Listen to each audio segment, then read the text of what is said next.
எங்கேயாச்சும் ஒரு மேயர் இல்லாம, மண்டல தலைவர் இல்லாம, நிலைக்குழு தலைவர் இல்லாம ஒரு மாநாடு இயங்குதா? நீங்க என்ன ஆட்சியை கிழிக்க போறீங்க?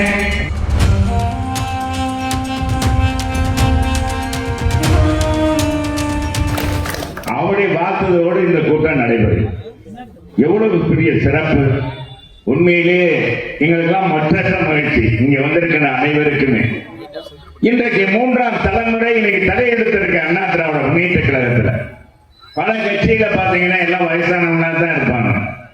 இந்த கட்சியில தான் ஒவ்வொரு முறையும் கழகத்துக்கு புத்துணர்ச்சி கொடுக்கின்ற வகையில் ஒவ்வொரு வகையிலும் இளைஞர்கள் வந்து கொண்டே இருக்கிறார்.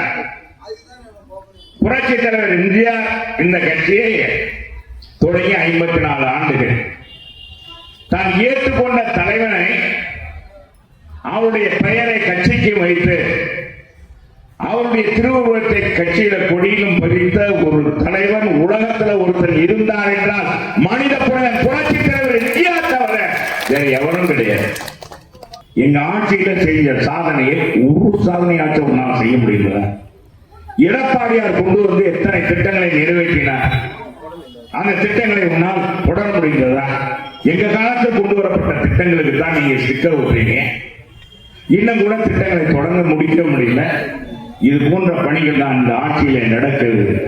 இது பெருத்த ஊழலுக்கு காரணமா இருக்க மதுரை மாநகராட்சி வரலாற்றில் இது மாதிரி ஒரு ஊழலை, இது மாதிரி ஒரு நிகழ்வை எந்த மாநகராட்சியிலும் பார்த்தது பார்த்துக்கவனா? நான் பார்த்துக்கவா? நீ கேள்விப்பட்டிருக்கீங்களா? ஏதாச்சும் வலைதளங்கள் வந்திருக்கா தம்பி? ஏதாச்சும் ஒரு மாநகராட்சி 42 மாநகராட்சி இந்தியாவில் இருக்குங்க. 10 லட்சம். எங்கேயாச்சும் ஒரு மேயர் இல்லாம, மண்டல தலைவர் இல்லாம, நிலைக்குழு தலைவர் இல்லாம ஒரு மாநாடு இயங்குதா? அதை கூட கொண்டு வர முடியலையே. நீங்க என்ன ஆட்சியை கிழிக்க போறீங்க?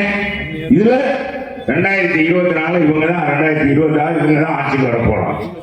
நீ ஆட்சிக்கு வந்த நாட்டையே காப்பாற்ற முடியாது.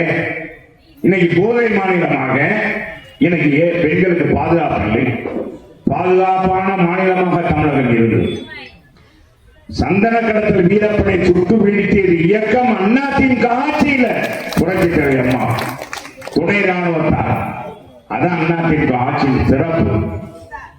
நாட்டு மக்களுக்கு என்ன தேவை என்பதை அறிந்து புரிந்து செயல்படுத்தியவர்கள் புரட்சி தலைவர் அம்மா எடப்பாடியார். அதனால்தான் புரட்சி தமிழர் எடப்பாடியார் இன்றைக்கு மக்கள் மனதிலே இருக்கிறார். மக்களை காப்போம், தமிழகத்தை மீட்போம் என்று வந்தாரே, மக்களை காப்போம், தமிழகத்தை மீட்போம் என்று எவ்வளவு பெரியது. இதுல என்ன சொல்றாங்க? நாங்க கூட்டணிக்கு அலையா அப்படிங்கிறோம். நாங்க அலைந்ததாக வரலாறே கிடையாது. அதிமுக எந்த கட்சி, எந்த ஆட்சியிலும், எந்த நேரத்திலும், எந்த சூழ்நிலையும் யாரையும் நாங்கள் வம்பாக அழைத்தது கிடையாது.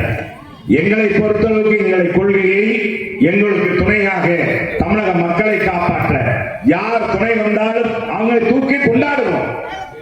எப்பொழுதுமே அதுதான் நான் எல்லா இடங்களையும் சொல்லுவதுதான். அதிமுக என்ற கட்சி எப்பொழுதுமே துரோகம் இழைத்திருக்கிறது. நண்பனா நண்பன்டா, நண்பனுக்கு உயிரை கொடுப்போம், தோழனுக்கு தோழன் கொடுப்போம். ஆனால் அதே தோழன் காதை கடித்தால் தூக்கி கீழே போட்டு மிதிக்கவும் செய்வோம். இது அதிமுக வரலாறு. புரட்சி தலைவர் காலத்திலும் சரி, புரட்சி தலைவர் அம்மா காலத்திலும் சரி, புரிந்தவர்கள் புரிந்து கொள்ள வேண்டும்.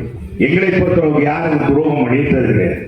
எங்களுடைய இயக்கமாக, எங்களுடைய கூட்டணியில் இருந்த காங்கிரஸாக இருக்கட்டும், பாரதிய ஜனதாவாக இருக்கட்டும், அவர்களுக்காக எங்க உயிரை கொடுத்து எங்க தொண்டர்கள் உழைப்பார்கள், எங்கள் நிர்வாகிகள் பாடுபடுவார்கள். அப்படிப்பட்ட கட்சி தான் அதிமுக. எனவே இந்த இயக்கம் மீண்டும் புரட்சி தமிழர் தலைமையிலே ஆட்சிக்கு வர வேண்டும். அதற்கு நீங்க எல்லாம் நல்ல ஆதரவு தர வேண்டும். மீண்டும் 2026 புரட்சி தமிழர் எடப்பாடியார் தலைமையிலே ஆட்சி மலரும், அதிமுக வெல்லும். 55வது பிறந்த நாள் நம்ம விழா கொண்டாடும் போது அதிமுக ஆட்சியில் இருக்கும், கோட்டையிலே கொடியேற்றி இருக்கும் என்பதை நேரத்திலே தெரிவித்து இந்த அருமையான வாய்ப்பை கொடுத்த அத்தனை மக்களுக்கு நன்றி கூறி விடைபெறுகிறேன். நன்றி, வணக்கம்.